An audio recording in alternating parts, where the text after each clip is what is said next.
Hi friends, இன்றைக்கி நாம் பார்க்க போகிற ஒரு கதை கொஞ்சம் டிஃப்ரெண்ட்டான கதை. வாங்க கதைக்குள்ளே போகலாம். கதையோட பேர்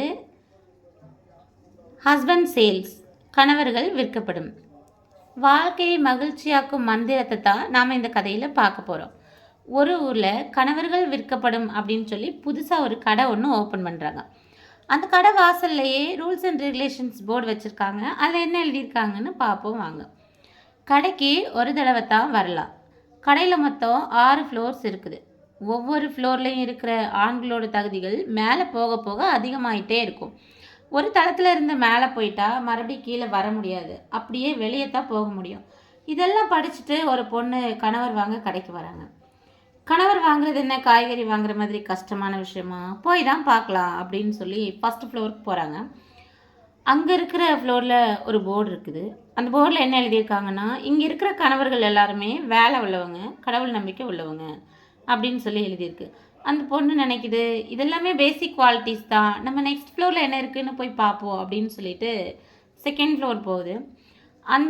அந்த ஃப்ளோர்லேயும் ஒரு போர்டு இருக்குது. அந்த போர்டில் என்ன எழுதியிருக்காங்கன்னா, இங்கே உள்ள கணவர்கள் எல்லாருமே வேலை உள்ளவங்க, கடவுள் நம்பிக்கை உள்ளவங்க, எக்ஸ்ட்ராவாக என்னென்னா குழந்தைங்க மேலே ரொம்ப அன்பு செலுத்துகிறவங்க அப்படின்னு சொல்லி எழுதியிருக்காங்க. அந்த பொண்ணு நினைக்கிற இதுவும் பேசிக் குவாலிட்டிஸ் தான், நெக்ஸ்ட் ஃப்ளோரில் என்ன இருக்குதுன்னு சொல்லி பார்ப்போம் அப்படின்னு சொல்லி 3rd ஃப்ளோர் போகிறாங்க.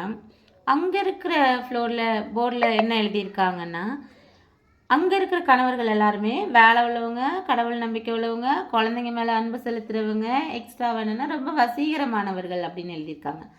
அந்த பொண்ணு வசீகரமானவர்கள்னு பார்த்ததும், ஆகா 3வது தளத்திலேயே இவ்வளோ தகுதி இருக்கா, அப்போ இன்னும் போக போக என்னெல்லாம் இருக்கோ தெரியலை அப்படின்னு சொல்லி நெக்ஸ்ட் ஃப்ளோரில் போய் பார்க்கலான்னு சொல்லி 4th ஃப்ளோருக்கு வராங்க. அங்கே இருக்கிற போர்டில் என்ன எழுதியிருக்குன்னா, இந்த ஃப்ளோரில் இருக்கிற கணவர்கள் எல்லாருமே கடவுள் நம்பிக்கை உள்ளவங்க, வேலை உள்ளவங்க, குழந்தைங்க மேலே அன்பு செலுத்துகிறவங்க, வசீகரமானவங்க, வீட்டு வேலையில் மனைவிக்கு ரொம்ப ஹெல்ப் பண்ண விருப்பம் உள்ளவங்க.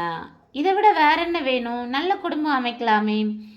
கடவுளே, மேலே என்ன இருக்குன்னு தெரிஞ்சே ஆகணும் அப்படின்னு முடிவு பண்ணி அந்த பொண்ணு இன்னும் மேலே போகிறாங்க. அதாவது 5th ஃப்ளோருக்கு போகிறாங்க. அங்கே இருக்கிற போர்டில் என்ன எழுதியிருக்காங்கன்னா, இங்கே இருக்கிற ஹஸ்பண்ட்ஸ் எல்லாருமே வேலை உள்ளவங்க, கடவுள் நம்பிக்கை உள்ளவங்க, குழந்தைங்க மேலே அன்பாக இருக்கிறவங்க, வீட்டு வேலையில் மனைவிக்கு ஹெல்ப் பண்ணுறவங்க அண்ட் ரொமான்டிக் ஆனவங்க அப்படின்னு சொல்லி எழுதியிருக்கிறாங்க. அவ்வளோதான். அந்த பெண்ணால் தாங்க முடியல. சரி, இங்கே யாரையாச்சும் செலக்ட் பண்ணலான்னு நினச்சாலும் இன்னொரு தளம் பேலன்ஸ் இருக்குது, அங்கே என்ன இருக்குதுன்னு பார்க்காம எப்படி முடிவு பண்ணுறது அப்படின்னு சொல்லி சரி மேலே போய் தான் பார்க்கலான்னு சொல்லி 6th ஃப்ளோருக்கு போகிறாங்க. அந்த ஃப்ளோரில் உள்ள போர்டில் என்ன எழுதியிருக்காங்கன்னா, இந்த தளத்தில் கணவர்கள் யாரும் இல்லை, வெளியே செல்லும் வழி மட்டுமே உள்ளது. இந்த தளத்தை அமைத்ததற்கு காரணமே உங்களை திருப்திப்படுத்த முடியாதுங்கிறத நிரூபிக்கிறதுக்கு தான். எங்கள் கடைக்கு வந்ததுக்கு ரொம்ப நன்றி அப்படின்னு சொல்லி எழுதியிருக்காங்க. அந்த பொண்ணுக்கு பயங்கரமாக தலை சுத்த ஆரம்பிச்சிருச்சு.